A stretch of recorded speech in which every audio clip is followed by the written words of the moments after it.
Renaud Young, 44 ans, producteur audiovisuel, enseignant vacataire à l'Institut européen du cinéma et de l'audiovisuel à Nancy et plus particulièrement en économie de l'audiovisuel. Un algorithme, en fait, c'est une suite d'instructions qu'on va donner à un ordinateur pour réaliser quelque chose. Ce qu'on pourrait appeler communément un programme ou aujourd'hui, dans un langage un peu plus actuel, peut-être une application. Il faut distinguer en fait deux types d'algorithmes. Il y a ce qu'on appelle l'algorithme général, par exemple l'algorithme qui va trier vos spams dans votre boîte mail, l'algorithme qui va permettre à votre navigateur type GPS, admettons, de vous trouver le meilleur trajet pour vous rendre à une destination. C'est ce qu'on appelle un algorithme général.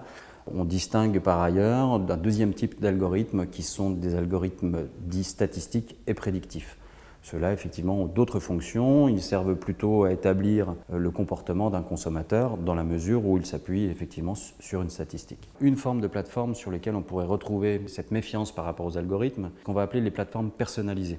Qu'est-ce que c'est qu'une plateforme personnalisée? C'est par exemple Google ou Facebook qui vont vous ressembler. Et finalement, les algorithmes qui vont agir sur ces plateformes personnalisées vont, j'allais dire, cultiver votre vous-même. On va étudier votre comportement pour vous donner quelque chose en plus que vous attendez. La plateforme personnalisée ne va nous fournir finalement que ce qu'on attend. Et on va rester dans ce régime de l'a priori. Ça nous mène tout droit à notre perte. Ça veut dire que moi j'ai un a priori sur quelque chose que je ne connais pas puisque je ne me suis pas renseigné. Et finalement je vais surenchérir sur cet a priori et amener un côté nocif à ma pensée. Et en plus je vais essayer de la développer, je vais essayer de convaincre d'autres personnes que mon a priori est le bon. Le risque il est là, c'est le risque de l'a priori. On a vite fait de se retrouver enfermé. C'est-à-dire que s'il y en a un qui dit quelque chose et que tous les autres reprennent ce même message, on se retrouve enfermé. Et là, il faut beaucoup de courage, beaucoup de volonté pour pouvoir s'en dégager et penser autrement.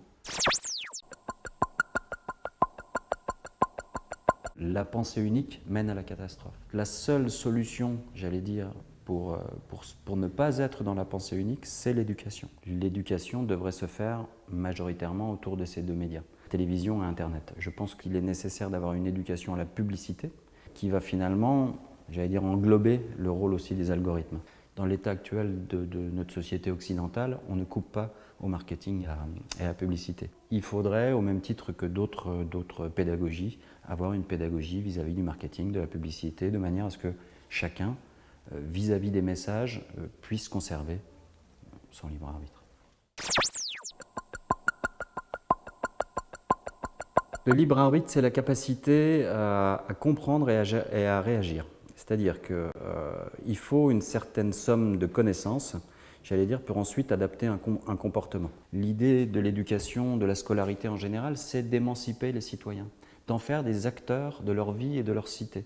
Donc je pense qu'au travers de cette notion-là, au travers de cette notion de citoyenneté, on peut effectivement s'affranchir d'un certain nombre de choses.